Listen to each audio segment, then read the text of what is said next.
بنز اس کلاس یکی از نمادهای لوکس و راحتی در صنعت خودرو است. خطوط بدنه بسیار نرم و سیال هستند و باعث می‌شوند خودرو در نگاه اول هم شیک و هم قدرتمند به نظر برسد. چراغ‌های جلو LED با طراحی سه‌بعدی و سیستم روشنایی فعال که نور رو به صورت هوشمند روی مسیر هدایت می‌کند، حس مدرن بودن و تکنولوژی بالا را منتقل می‌کند. جلو پنجره بزرگ با نشان ستاره صفر مرسدس روی اون ترکیبی از وقار و قدرت را نشان می‌دهند. اسپویلر عقب یکپارچه و چراغ‌های عقب LED کشیده ظاهر پشت خودرو را بسیار لوکس و امروزی می‌کند.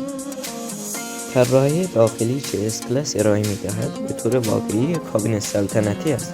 صندلی‌ها کاملاً از چرم ناپاک با کیفیت بالا ساخته شده‌اند و دارای ماساژ، گرمکن و سردکن و تهویه هستند.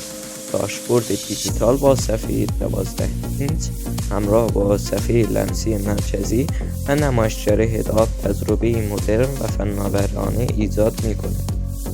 نورپردازی داخلی قابل تنظیم با بیش از 65 رنگ مختلف فضای آرامش بخش و لوکس ایجاد می‌کند.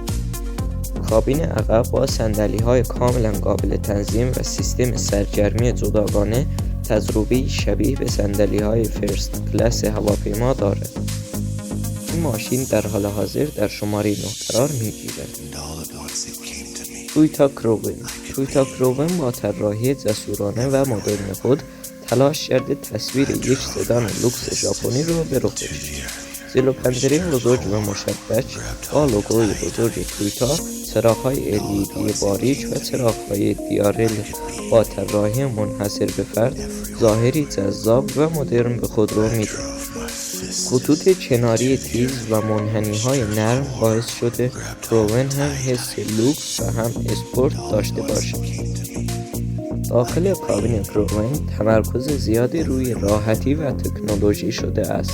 داشبورد با نمایشگرهای دیجیتال بزرگ، سیستم اطلاعاتی و سرگرمی پیشرفته، صندلی‌های چرمی با گرمکن و تهویه و فضای آرامش بخش برای سرنشینان جلو و عقب تجربه‌ای کاملا لوکس ارائه می‌کند. سیستم صوتی پرمیوم و قابلیت اتصال بیسیم کابین را برای راننده و سرنشینان کاملا مدرن و کاربردی می‌کند.